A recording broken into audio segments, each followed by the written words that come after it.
Salve, fiel! Como vocês bem sabem, a vida financeira do Corinthians não é das melhores, bem longe disso. O clube fechou o ano de 2020 com um déficit de 123 milhões de reais. Mas se eu falar pra vocês que a situação poderia ser pior, vocês acreditam?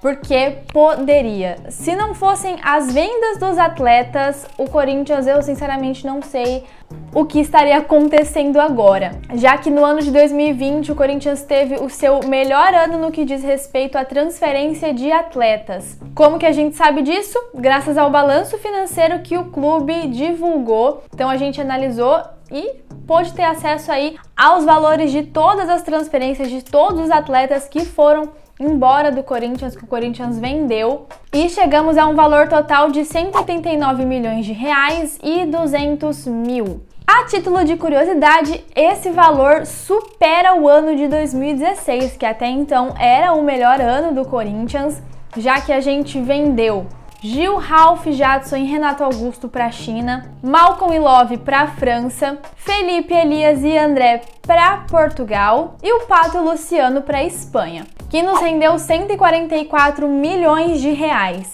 E agora, em terceiro lugar, a gente tem 2018, que o Corinthians conseguiu acumular 118 milhões de reais e 900 mil. Agora, focando só em 2020, a gente vai destrinchar agora para vocês quais foram as vendas e o que fez o Corinthians conseguir esse montante de dinheiro. Logicamente, como vocês devem imaginar, a venda do Pedrinho tem uma grande influência nesse valor. Mas, começando então, a venda do Cleison para o Bahia, por exemplo, rendeu 3 milhões de reais. Depois o Júnior Urso para o Orlando City, que rendeu 3 milhões e 400 mil. Tivemos duas vendas para a Coreia do Sul, né? O André Luiz, 11 milhões, e o Gustavo, 13 milhões e 700 mil. O Pedro Henrique para o Atlético Paranaense foi 6 milhões de reais. Muita gente, inclusive, achou que esse valor era muito baixo, até porque ele era o zagueiro titular do Corinthians. E o Carlos Augusto, que foi para o Monza da Itália por 25 milhões de reais. Que, inclusive, muita gente elogiou a venda,